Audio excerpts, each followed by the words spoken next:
Good evening, everyone, and welcome. Thank you so much for joining us for a night of learning and conversation. Tonight, Rabbi Buchdahl will speak with Dr. Beverly Daniel Tatum. Dr. Tatum is a nationally renowned voice and expert on issues of race, identity, and education in America. Dr. Tatum is the author of several books, including Why Are All the Black Kids Sitting Together in the Cafeteria and Other Conversations About Race. Originally published in 1997 to much acclaim, this classic work was back on the New York Times bestseller list in July of 2020. A world-class educator and professor, Dr. Tatum taught in the psychology department of Mount Holyoke College for many years and also served as Mount Holyoke's acting president. From 2002 to 2015, Dr. Tatum went on to serve as the 9th president of Spelman College. In 2013, the Carnegie Corporation of New York named Dr. Tatum as a recipient of its 2013 Academic Leadership Award, recognizing her as an exceptional president of a U.S. college or university. She was the first president in the state of Georgia and the first at an historically Black college or university to win that award. Dr. Tatum, on behalf of all of us at Central, it is my absolute honor to welcome you to our community. Thank you so much for being here. Oh, I'm delighted. Thank you very much.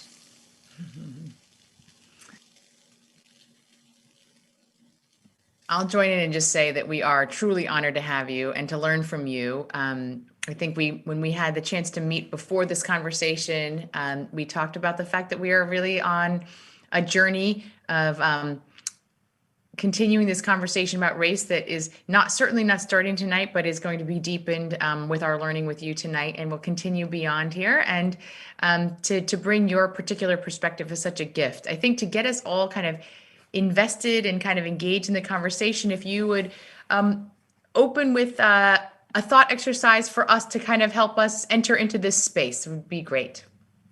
It would be my pleasure to do that. So thank you so much, Rabbi Buchdahl. And let me just start by saying I'm pleased to be here and thank everyone who's tuning in to be part of this conversation. I do like to start by asking my audiences to take a moment and think about their own earliest race-related experience. I can't see the, almost 90 people who are on this call, but I know that if we were all in a room together and I were to ask how many of you have thought of something going back to your childhood, most people would have their hands raised. And if I were to then ask, how old were you at the time of your experience, that thing you have recalled, how old were you? 4, 5, 6, 8, 10, 15, 25. The answers will vary depending on where you grew up and what your background, your life experience has been so far. But my guess is if we were doing an online survey, we might find that most people would say somewhere between 5 and 8, typically early elementary school age. Most people will think of something that maybe happened in school or on the playground or something like that. Some people, of course, will say, not till I got to college, or maybe, when I went into the military, or who knows, depending on their previous life experience. But it's very common for someone to have an early elementary school age experience. And then I might ask, what emotion is attached to this memory you have? What was the feeling that you felt at the time of your experience? Some people will say happiness, love, friendship, because it's associated with a warm feeling. But most people will express some discomfort. Maybe it's the discomfort of confusion, or anxiety, or embarrassment, or shame, or fear, or sadness, or guilt. Those aren't, of course, the only words someone might remember, but they're very common. And most people will tell you that, some version of one of those words was the emotion that they felt at the time.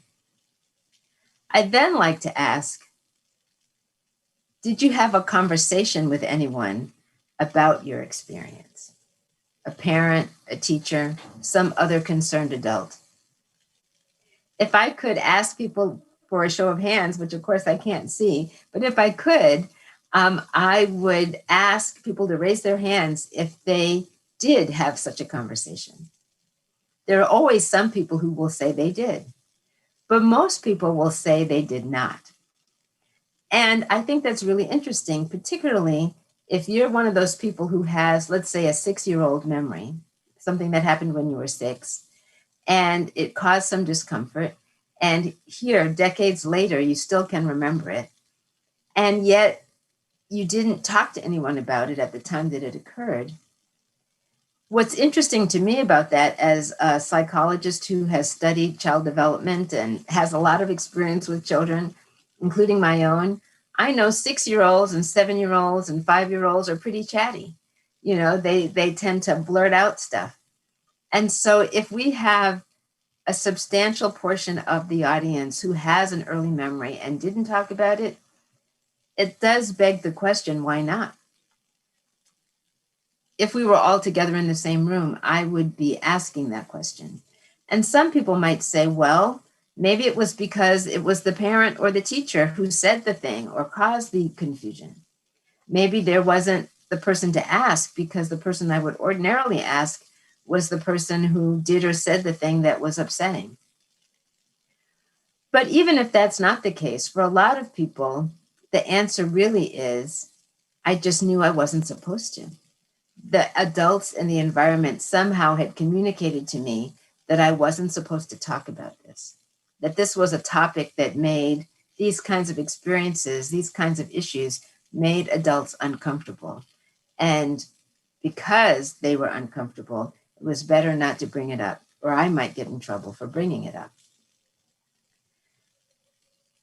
You know, it's hard to imagine what people are thinking without being able to see them. But I've done this so many times that I know that typically this is when people are nodding their heads and saying, yeah, that was true for me. I did get that message that I wasn't supposed to talk about it.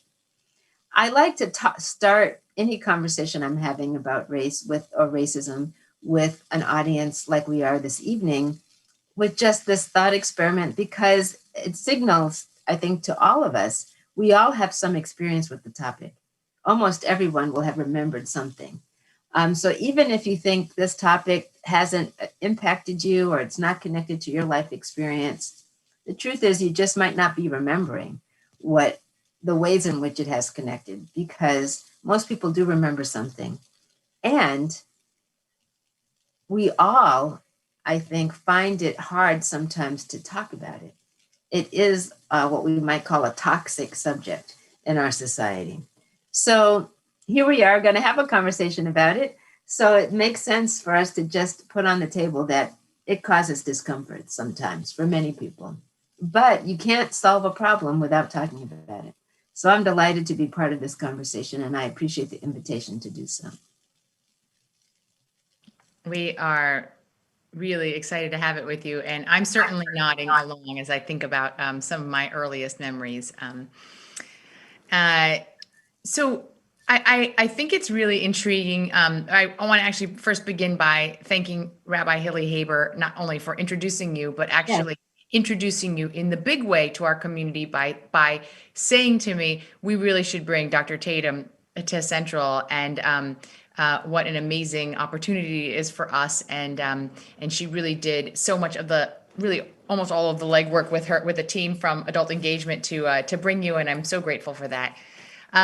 But she began with this sort of remarkable thought that you wrote a book over 20 years ago, which was a bestseller then. And I wondered if you were surprised that it actually got back on the bestseller list this July in light of all the conversations people have been having about race. And maybe even more importantly, what has changed since you wrote that book 23 years ago, or published it 23 years ago? I mean, in what ways would you maybe encapsulate some of the progress we've made? And in what ways do you feel like things are the same or maybe even worse?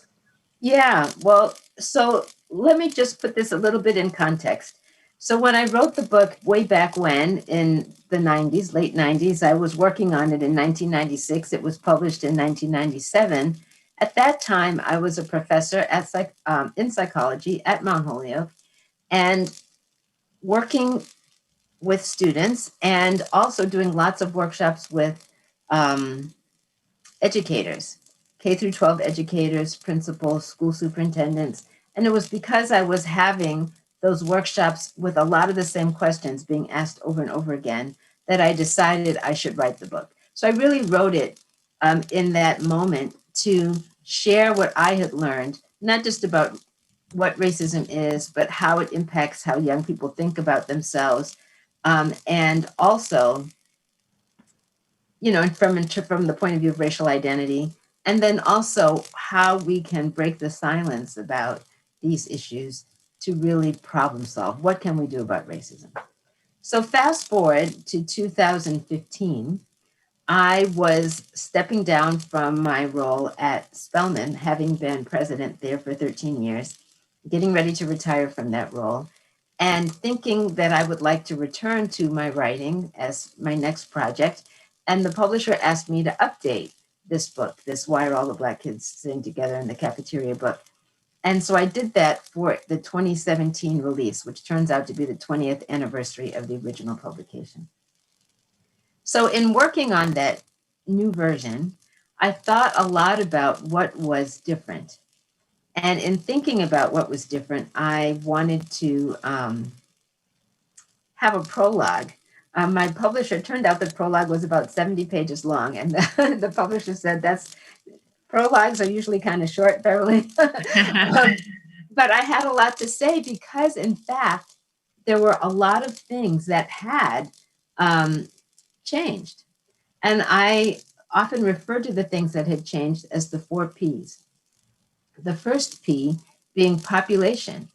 The demographics of our nation had changed significantly over those 20 years, certainly over my lifetime, and really starting to gain momentum in those last 20 years. And what do I mean by that? I was born in 1954. In 1954, the US population was 90% white, European American, and 10% everybody else. All the groups that we think of as the BIPOC, Black, Indigenous, people of color, represented 10% of the total population. Fast forward to 2017, when my book was coming out, if we looked at the total population, the white population was not 90%, it was more like 66, 67%, 23% everybody else. But if you look at the young population in particular, those born in, let's say, the year 2000 and later, that population is barely 50% white. In fact, maybe more like 49% white.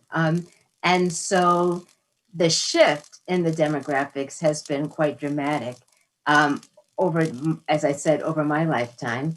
And largely that is the result of immigration from non-European countries, from Africa, from Asia, from Central and South America.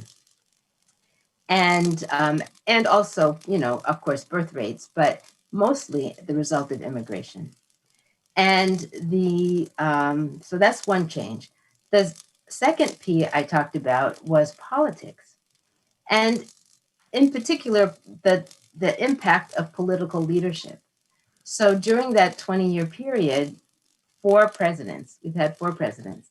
And the first one was Bill Clinton. He was president in 1997, starting his second term. And he launched in 97, the same year my book came out, what he called his President's Initiative on Race. A lot of people don't remember this initiative. Unfortunately, the timing of it was such that it came shortly before the Monica Lewinsky scandal and got completely overlooked as a result of that. But when he launched it, one of the things he said was it was time for the nation to really confront its legacy of racism, and that it was important to do this then because we were at that time experiencing prosperity. We were a nation feeling prosperous, and we were also a nation at peace. We weren't at war with anyone. Fast forward to 2001, 4 years later, George W. Bush was the president, and he was still in his first year when 9/11 happened. And then we were no longer feeling like a nation at peace, right? We were feeling like a nation under threat. And we certainly saw a rise in anti-immigrant, particularly anti-Muslim rhetoric as a legacy of the 9/11 incident. during his time as well, President George W. Bush, at the end of his tenure, in the fall of 2008, before the November election, we experienced the collapse of the economy, right? The collapse of Wall Street. And so now not only are we not at peace, but we're not feeling prosperous either. And certainly there was no focused discussion about issues of racism during that time, except we did have the election of President Barack Obama in 2008. And for many people, that marked a sign of progress. Look at this. The United States has elected its first Black president. But his election was followed by what I'm going to call a backlash, a rise in white supremacist activity almost immediately, and a lot of racist incidents leading up to his election. So on the one hand, there was a narrative that we were now post-racial, but in fact, we were experiencing pushback against that racial progress in the form of heightened activity among white supremacist groups. Fast forward to 2016, president number 4, of course, is our current president, Donald Trump. And we know as a fact that his campaign was very much layered with racial rhetoric, talking about immigrants in particular, negative comments about Mexicans, negative comments about Muslims, talking about a travel ban, etc. And all of these things leading to a lot of us-them thinking. The role of the leader is very important in terms of either bringing people together. We're all part of one group, one big, it's not red, not blue, but, the US. That was sort of the Obama rhetoric. The Trump rhetoric has been very much us and them in lots of different ways, us and them relative to journalism, us and them relative to, Democratic-led cities versus Republican-led cities, a lot of divisive language, and people follow the leader in terms of that. So when we look at race relations, we have to understand that the leader can bring people together or can emphasize division. So that was one thing. The third P, which is kind of connected to the second, is polarization. We've seen over the last 20 years a growing degree of polarization. Some of that due to political leadership, some of it, I think, due to just changes in our society. Social media, for example, has given people the freedom to get their news from lots of different sources. We don't all get it from the same nightly news that we're all watching at the same time. And so that has contributed to a sense of polarization. And then the fourth P is psychology. There are some things that we know today as a result of psychological research that we weren't talking about in 1997. All the research around unconscious bias, implicit bias, most of that research has been published in the years since 2000. Other concepts like microaggressions, have been popularized in this 21st century. So there's some ideas that are relevant to our interactions with each other that weren't really being talked about that I wanted to highlight in the book as well. I think so powerful. One second, Will, right now I'm hearing a terrible echo, and Dr. Tatum, I'm hearing from you a lot of static. I was just going to say that to you, but now I can barely listen to myself because I'm hearing an echo. Is anyone else hearing that? Are you hearing that? I'm not hearing static or an echo. Okay. Yes, there's a very bad echo. Oh, I don't know what to do about that. Let me just turn myself off for 1 minute and see if it gets in. Oh, it went away. Oh, that's better. Fixed. But you're muted, so I'm afraid that when you go back on, that the echo might come back. We'll see what happens. So let me ask you the question, and then I'll turn myself off, and hopefully it will mean that it won't be a problem. There is. I'm going to put on a headset and see if that helps. Okay, that's great. And I'm going to invite you, if you don't mind. Well, actually, it's fine right now. Can you hear me, Dr. Tatum, when I ask you this question? Yes, I can hear you. Okay, Great. I think that made it better. I just want to make sure everyone can hear all the things you're saying because it's yeah. rich and layered. Okay. Okay, I can hear you. Can you hear me? Yeah. Yeah. I still hear a little Perfect. static, but I think it's okay. We're gonna get we're gonna get past that. So Okay. I think, there's a conversation about racism now, in particular around a sort of a binary that is kind of popularized maybe most strongly by Kendi in his book, Being an Anti-Racist, of, you're either Yes. anti-racist, fighting racism, or you are a racist. And I probably don't, you talk about this in your book as well, that virtually no one besides maybe a white supremacist, but even they probably couch it in different terms as well. Nobody sees themselves as a racist, and or certainly do not want to see themselves as racist. And I think that there is a sense that there kind of a more rich way that you talk about racism. There's sort of the racism which is prejudice, which maybe we'll all acknowledge we have in certain ways, but also that we fight against, and we certainly don't think that our prejudice usually reaches a level of racism or being a racist. But racism you also define as prejudice coupled with power, and it's a much bigger, more macro issue of systems that kind of perpetuate differences and hierarchies. And so if you could just talk a little bit about what it means and how we might actually approach this, because I think that one of the things I've found is that there are ways to talk about polarization, that when we just call everything racism or call everyone racist, from a white supremacist to someone who's, maybe has a little more ignorance or just sort of is trying very hard and certainly doesn't have the same intention. How do we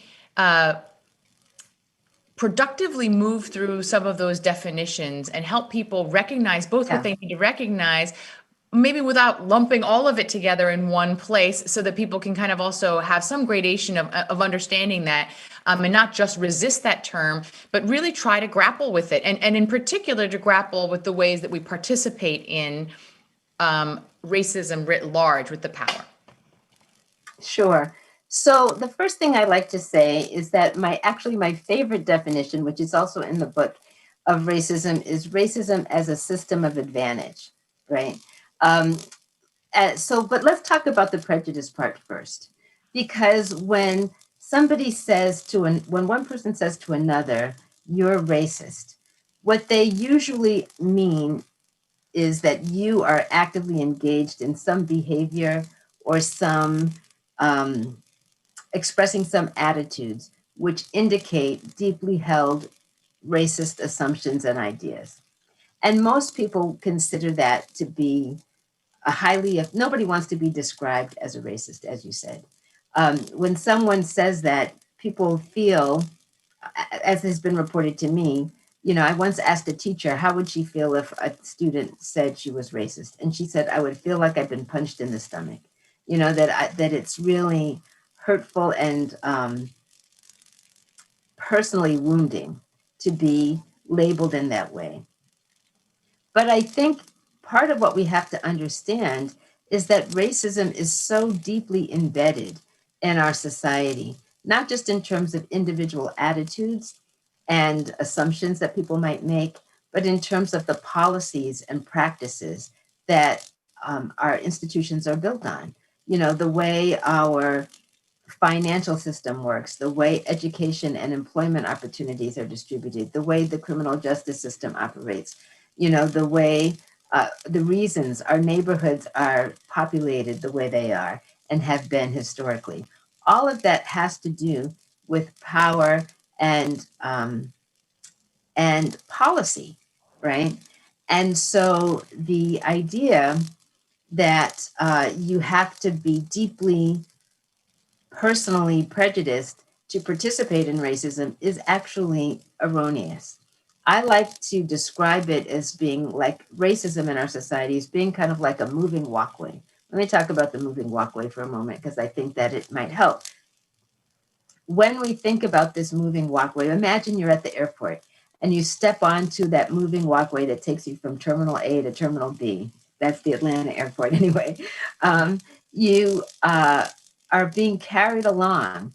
That walkway was moving before you got there, right? And racism is like that. Racism has been embedded in our society long before any of us were born.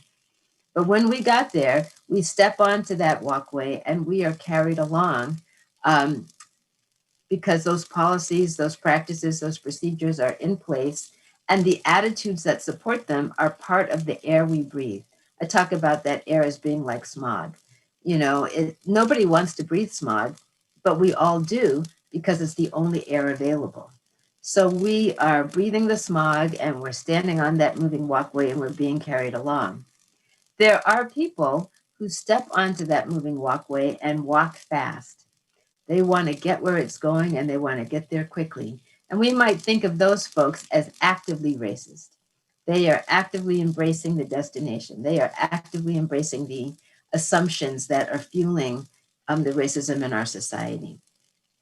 There are other people who don't believe any of that stuff. They don't embrace it. They don't like it. They don't want to participate in it. They're just standing still. But they get carried along in the same way that the person walking fast does. They're headed to the same destination. They're just passive, right? So we might describe them as passively racist. Passively racist because they're still participating, but they're not actively, they might not even hold those beliefs and assumptions. But unless they're doing something to stop that moving walkway, they're colluding with it. So then there's some people who will say, I see the problem. I don't want to go where this is headed. I'm turning around. Imagine that, turning around on the moving walkway. Well, now you're just traveling backwards, right? You're still being carried along. You're just not looking where it's going. You can say, I don't see the problem because you're standing backwards, but you're still being carried along. You're still, in that sense, participating. It's only when you're actively walking in the opposite direction, it's only when you're actively taking action to interrupt the process that you can say you are working against racism. And that is where, if you read my book and you read Ibram Kendi's book, his definition is a little different than mine. You'll find some differences. But where we come together in agreement is that you can only be anti-racist if you're actively working against that system. And so for me, when people say, well, is this person racist or that person? And I get asked this question sometimes, particularly, if somebody famous has done something, problematic. Someone will say, well, do you think so-and-so is a racist? And I always say, to me, the most important question is not, is this person racist or that person racist?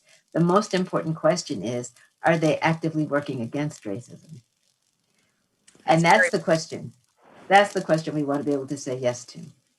I think that's very powerful. In your analogy, which I actually think that's a brilliant way of thinking about it, the moving walkway, and Yes. that you can benefit from the fact that you're going to eventually have some advantage of getting somewhere to point B without having to do anything.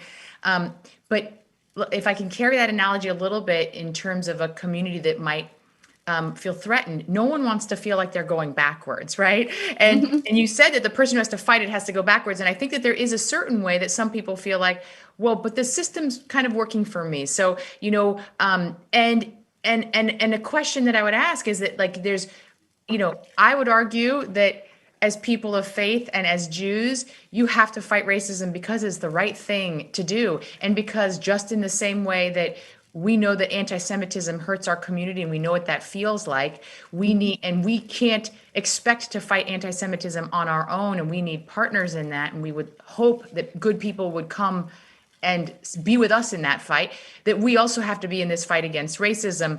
Not to mention that, of course, there are people of color within our own community as well. That being said, I also know human nature is such that oftentimes if it feels like it's going against your self-interest in some way, it can be hard to motivate. So if you can give us some sense of understanding, besides it being the right thing to do, which Yes. Our religious, I hope religious leaders everywhere will talk about this, and we will continue to, but from just even a place of self-interest, why do we need to change this system? Why would someone who's not being hurt by the system in some way, or actually, I think you'll argue that all of us are being hurt by the system. But Yes. tell us a little bit about why we need to all be in this fight. Yeah, well, you have hit the nail on the head when you said what I would say, which is all of us are being hurt by the system. It is certainly true, and in my book, there's this a paragraph where I say, I had a white male student in one of my psychology of racism classes, and at the end of the semester, he said, I've learned a lot, but one of the things I've learned is that the system is rigged in my favor. Why would I want that to change? Like, why, what's in it for me to see it different? But what I pointed out to him is that you're paying a price. As I said, there's no such thing as a free lunch. You are paying a price for the racism in our society. And what does that price look like? Let's look at just how our society functions. If we are incarcerating more people than the rest of the modern world, right? The cost of that incarceration, not just in lost productivity, but in the actual dollars spent, it's very expensive to put someone in prison and keep them there. And more expensive than sending them to college, where they could then, be educated and become a productive citizen. If we look at the cost of inequitable healthcare to high mortality rates, lower life expectancy, if we look at the ways in which education is not functioning equitably, the lost opportunities and productivity of young people, particularly as we see, I think about this sometimes, in the 50s, if 10% of the population was not being given access to high quality education and being limited in their ability to be contributing members of the society and, less productive than they might otherwise be because of racism, okay, well, maybe somebody'd say, it's worth it to me to have the advantage I've got. But when you expand that population now to almost 50% of the population, then can we afford as a nation to have 50% of our population undereducated, underemployed, in poor health? As we're learning from this pandemic, my health impacts your health, right? We're all in this together. And so there's so many examples of the ways in which our society, US society, is behind the progress of other nations, in part because of the dysfunction of the racism in our society. So, an interesting question from Shelley, who says, but we have to acknowledge that power is a zero-sum game. So if people are okay about giving up privilege in the kind of the theoretical, or if it's maybe something that doesn't affect them, do you agree with that statement that it's a zero-sum game, and in some way giving power in other places is going to necessitate the giving up of power from that other 50%? It kind of depends on how you think about power, right? Mm-hmm. So I'm gonna use an example. I was thinking about that, prejudice plus power definition, and the power in that definition. Let me just say a word about the definition. I like the definition racism as a system of advantage based on race, but another commonly used definition, which I do describe in the book, is prejudice plus power. And that power term speaks to social power. It's not necessarily positional power, as in, a leader of an organization, president of the United States. It's social power. And I was thinking of an example of it would be the incident that occurred in Central Park involving the white woman, Amy Cooper. When she decided to call the police and erroneously report that the Black bird watcher was attacking her, she was using her social power. She knew that she had the power to summon the police and that they would believe, a white woman in distress in the park and would come to her aid. That was an example of social power. Now, let's imagine she didn't have that social power in the way that she was using it. She didn't have that privilege. She was, the police were going to respond in the same way to her as they would to anybody else. That doesn't change the quality of her life in any meaningful way. It improves the quality of his life, right? That she's not able to do that to him. but it doesn't change the quality of hers. She, unfortunately, her behavior changed the quality of her life. She lost her job and some other things happened to her. But when we think about opportunity, if we think about a system of advantage giving more opportunity to one group over another, we could argue, well, there's only, there's a limited number of jobs. Why wouldn't I want to save the best jobs for people in my group? There's a limited number of, Well, it's the way people respond about affirmative action. They see it as a zero-sum game in that way. Yes, right? But they do. And sorry. No worries. And to a certain degree, they are correct in this sense. If there's only one CEO, if I get the CEO job, it means you didn't get it, right? That there is a certain truth to that. But at the same time, if I got the job because I actually had some skills and abilities that you didn't have, then hopefully the company is going to flourish because of my leadership in a way that will not only benefit me, but also benefit you, right? So if we assume that we want folks with talent to be able to rise and exercise that talent, we might have less mediocrity. And in that sense, we'd all benefit. Great. So I think that, if you asked who wants to be anti-racist, we'd all raise our hands if you could see us. Mm-hmm. And yet that's a very hard thing to understand what it actually means. And yes. I think, there's the ways that maybe we could talk about some of those systems of privilege that we all participate in. If we send our children to a private school, we get special testing for, the SAT. If we have certain advantages that we know that we can actively participate in, it's hard to imagine that, one-on-one, I don't know if your advice would be, yes, each one of you should give up those privileges in order to change the system, or if it's more systemic work that we're doing, or is this about saying hello to people, or is it about being at protests? So I'm not asking that to be facetious. I really think I understand. People do. Where do I start? Struggling with what do we do? Yeah. Where do we begin? The good news is there are many places to make change, right? So there's lots of opportunity. So when people ask me, what should I do next? One of the things I say is educate yourself, right? Learn more. Because when you know more about the history of the US and what's happened, not just in 400 years ago, but, last week or 2 weeks ago, to the extent that we educate ourselves about policies and practices and the experiences that people are having, then we can make change within our spheres of influence. So I'm an educator. Let's imagine somebody's listening is a classroom teacher. You can go into your classroom and you can ask who in my classroom sees herself or himself represented. What are the pictures on the walls? What are the books on the shelves? Some kids will see themselves reinforced by the materials, the curriculum materials, will see themselves represented in the classroom, not only by the teacher, but by what they're learning. Other kids may never see themselves included in positive ways.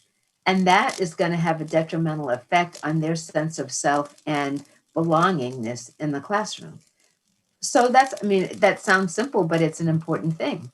So, a teacher can say, let me do an audit of my classroom materials and ask the question, who's included, who's missing? What can I do about that? On a bigger scale, maybe you're the principal of the school. If you're the principal of the school, you can ask those questions, but you might also ask about disciplinary practices. Who's showing up in my office, being disciplined, being sent home for suspension? And is there a racial difference in that? Is there a disparity? Are Black kids more likely to be sent to the office, sent on suspension, sent, with various disciplinary interventions? The short answer is yes. In most schools, that data is yes, they are more likely. But when you disaggregate the data, what you find is that the offenses are not that different from what white kids are doing, but the response to the offenses is different. Even, let's talk about a shocking statistic, preschool suspension. I didn't Who even know that was gets, a thing. I was just going to say, who gets suspended from preschool? Well, as it turns out, big black boys get suspended from preschool. If you are a boy and you're African American and you're big for your age, you are much more likely to be kicked out of preschool than any other group of children. Not because necessarily you've done something wrong, but because you are perceived as threatening because of your size. And the stereotypes of young black boys as potentially problems, potentially violent, turns a squabble on a playground in the sandbox into this kid's a problem, we need to control him. And it's shocking to read that data, but there's a lot of research to support that that kind of differential treatment shows up very early. So there are lots of examples. But the question I would ask is, what's your sphere of influence? Are you a banker? Look at your lending policies. Who's being able to borrow money and who isn't? A lot of times we rely on algorithms, but those algorithms are based on often stereotypical assumptions that are cooked into them. There's so many examples of how to start. So I think for many people, the first question is, who do I influence and how? Where do I have an impact? And have I looked at the data about who's participating, who's not, who's missing from my picture? Thank you.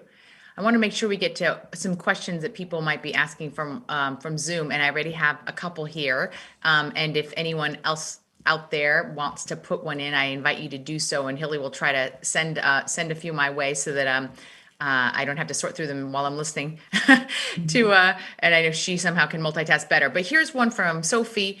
What's the best way to bring folks who don't want to talk about race, don't realize the privilege of whiteness, to the table to discuss or to confront the issue of racism in our country?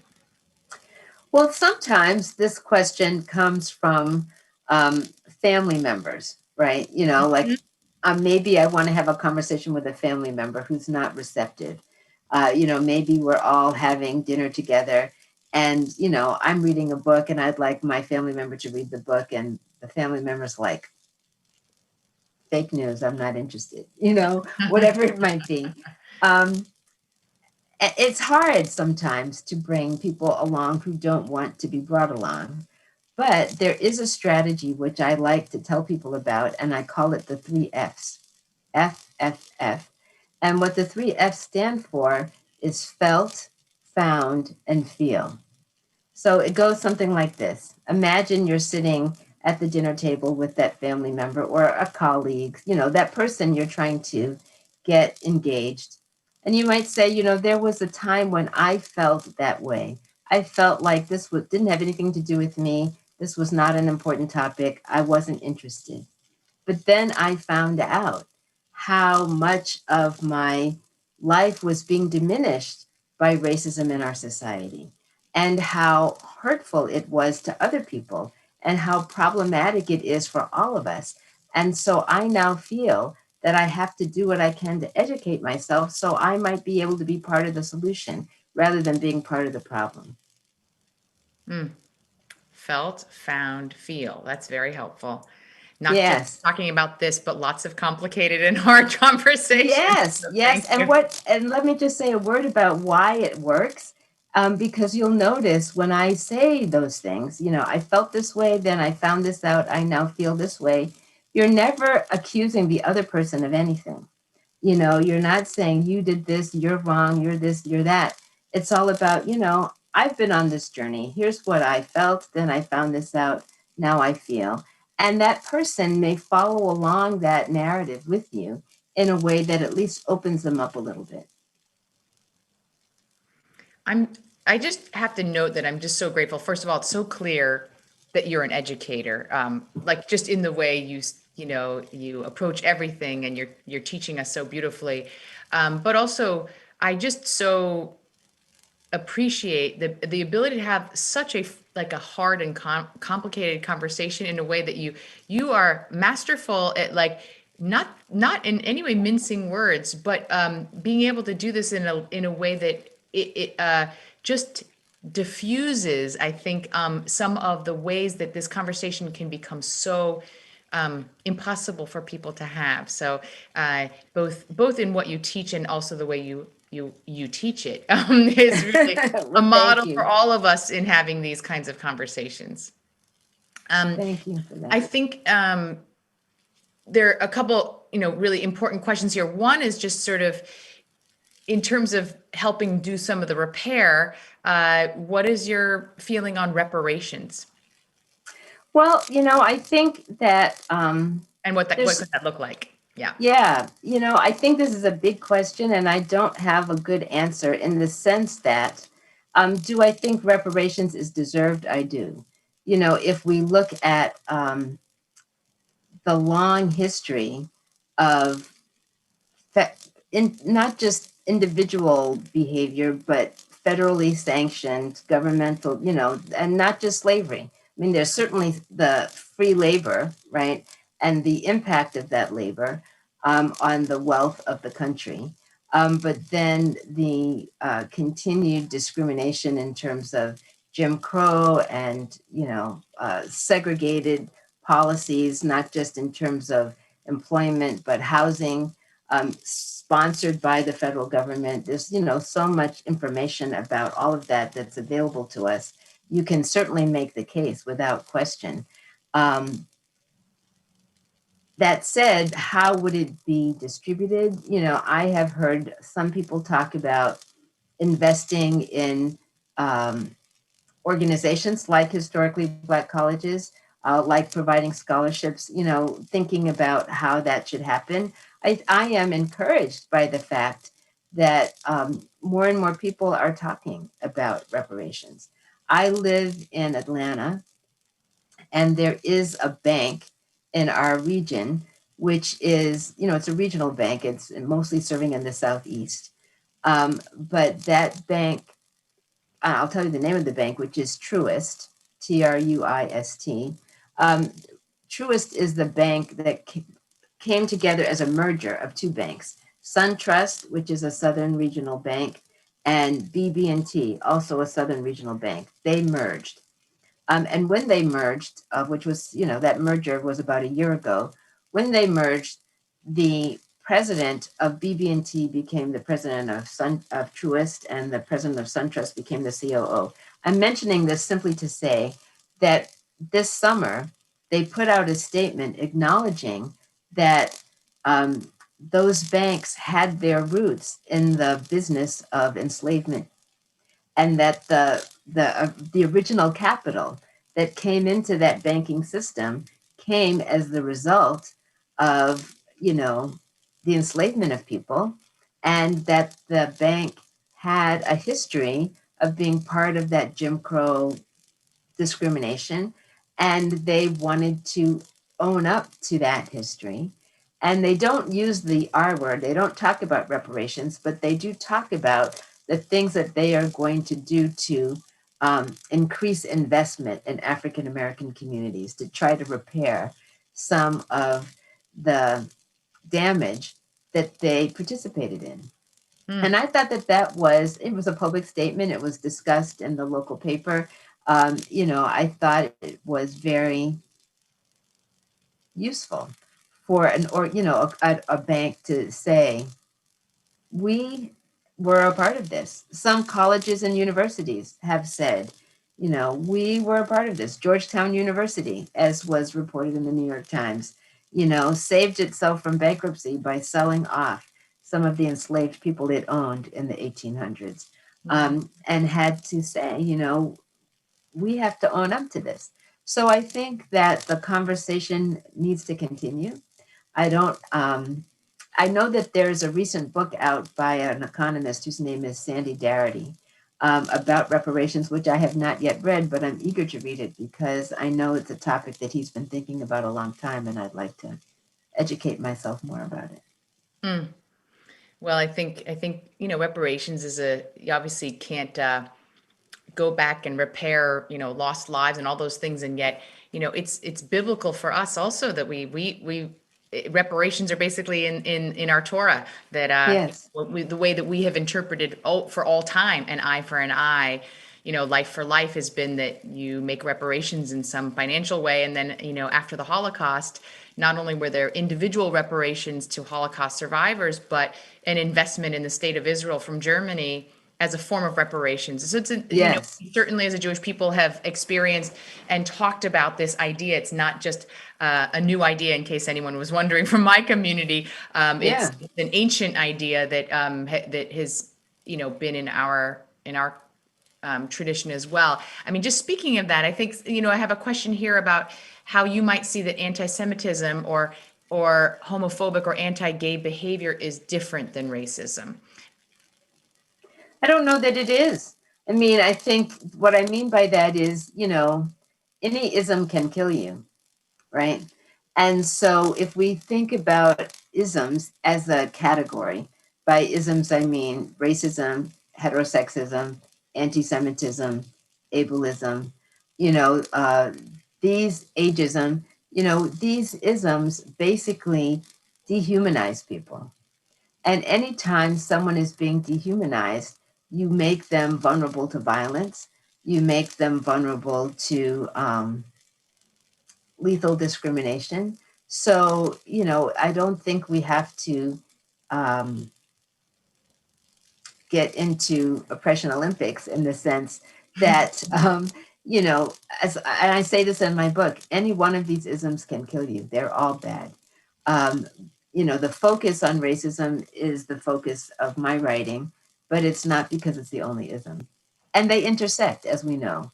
The experience of racism by someone who is also gay is going to be different than the experience of racism by someone who identifies as heterosexual.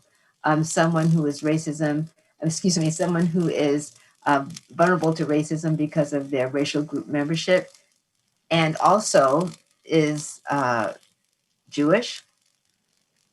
They will also perhaps be a target of anti-Semitism, or someone, you get what I'm saying. The intersectionality of these identities needs to be acknowledged. We all have multiple identities. I used to say this in my classes to my students. We all have multiple identities. If you ask me to describe myself, I will describe myself as Black. I'll describe myself as a woman.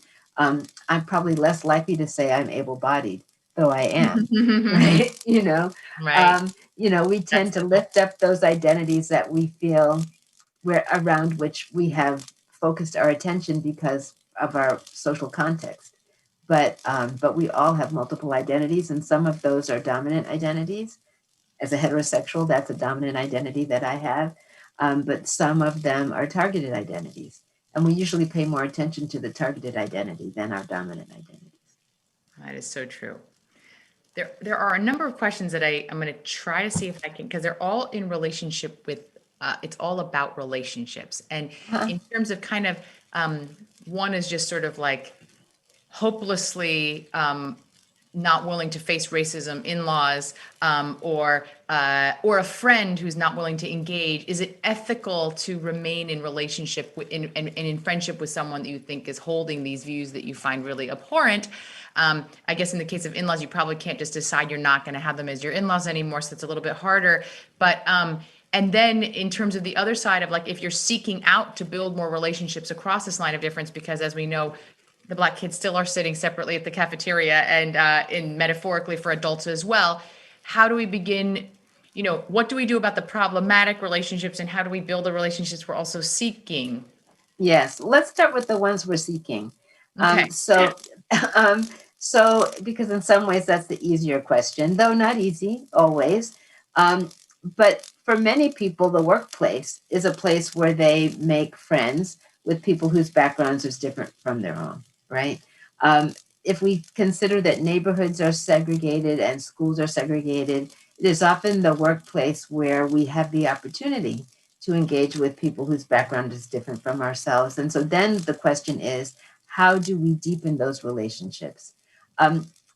I live in Atlanta, as I mentioned, and in my book, at the very end of the 2017 edition and the epilogue, I talk about something called the Atlanta Friendship Initiative. This was started by a white man who was concerned about racism as a barrier to progress and in the city and wanted to do something about it. And he did it by reaching out to a Black man that he knew casually. They were both business people. They'd, been in the same meetings, but weren't friends per se. But he asked that person to have coffee with him. And he said, I'm trying to build bridges across communities. And I would like to start by getting to know you better. Is that something that you'd be open to? And he replied, yes, I'm willing to do that. And they started meeting regularly and became fast friends and launched what they call the Atlanta Friendship Initiative, where they reached out to community leaders and matched them up with people who were racially or religiously or in some other significant way different from themselves. And the task was to meet at least quarterly for lunch or breakfast or something like that. And then once a year, your family and that person's family get together. If you signed up, that's what you agreed to do. This has turned out to be a very successful effort from the point of view of people developing friendships with folks that they might not otherwise have spent time with or even ever really talked to. So deepening your social network with some intentionality is one way to do it. And of course, the other person has to be willing, but if you are open to that possibility, it certainly can happen. And then there are, of course, organizations that are structured specifically for that.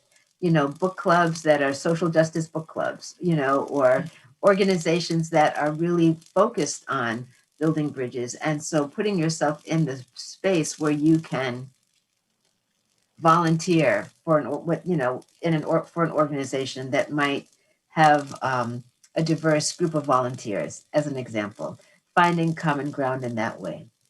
As for the people who you don't really want to stay in a relationship with, but you have to, you can try the 3F method, and to say this, let's imagine there's an in-law who just won't stop using offensive language, and you've got kids and you don't want your kids to hear that language.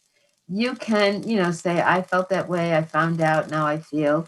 But in the end, you might have to say, I found out that it's harder to get rid of these ideas once you've been exposed to them than it is to prevent the ideas in the first place. I am really concerned that I don't want my children to hear these kinds of comments. So I hope that we can at least agree that when we're here, you'll refrain from using that language. Well, I wish I had you in my ear every time I had a hard conversation to have. That's very beautiful and great advice. I have so many other questions that I want to ask and that people want to ask, and we have literally, I guess now no minutes, but I want us to end on a note of hope. Can you just tell us, maybe very quickly, what gives you a sense of hopefulness in this time?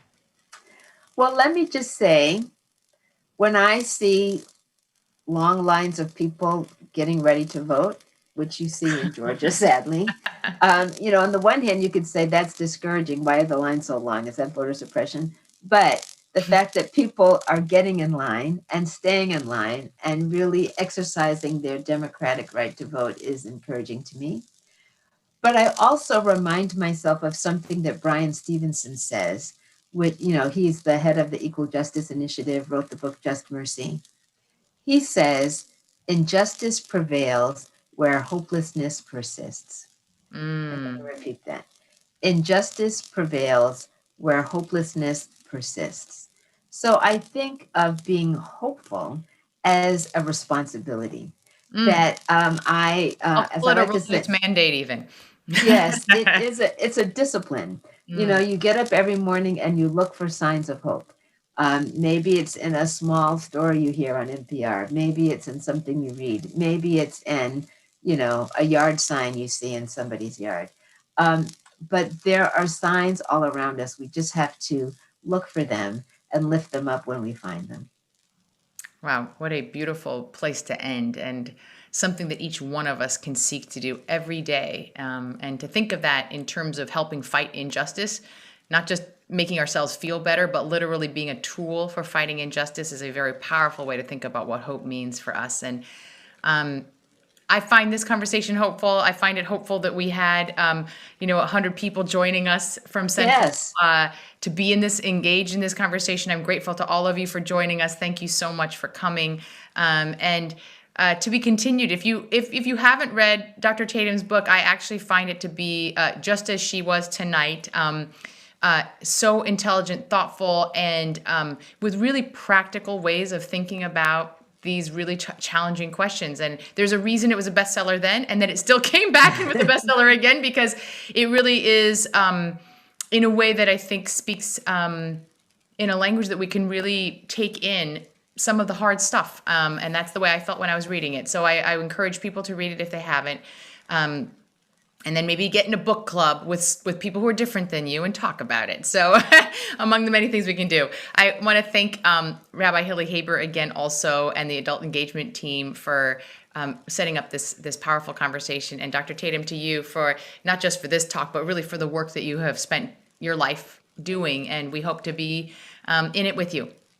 Well, thank you so much. And this is a hopeful conversation, so thank you. Oh, and thank you. And I want to just mention that we have our next talk back session around race. There's is October 27th at 7 p.m. That's actually next week. It's very, very soon. Hilly, did you, or Nicole, did one of you, or Laura, any one of you want to say just a word and remind everyone what it is? Sure. We'll actually be having a community. No, thank you. Wonderful. I feel so helpful right now. And we'll have kind of an opportunity next week to just come together as a community to talk about the different things we've been reading, to reflect on this wonderful conversation we've just heard, and really together as a community to figure out ways of maintaining that hope, sustaining that hope, and using that hope as a force of justice. Beautiful. So I hope that people do that, because I know one of the frustrating things is we all had so much more that we wanted to continue to talk about. So we're giving you the opportunity next week. So please join. And of course, we're all going to go vote. Some of that early voting begins this weekend in New York. So I encourage people to do that as well. And thank you, everyone, for joining. Have a wonderful night. Bye-bye. Goodbye.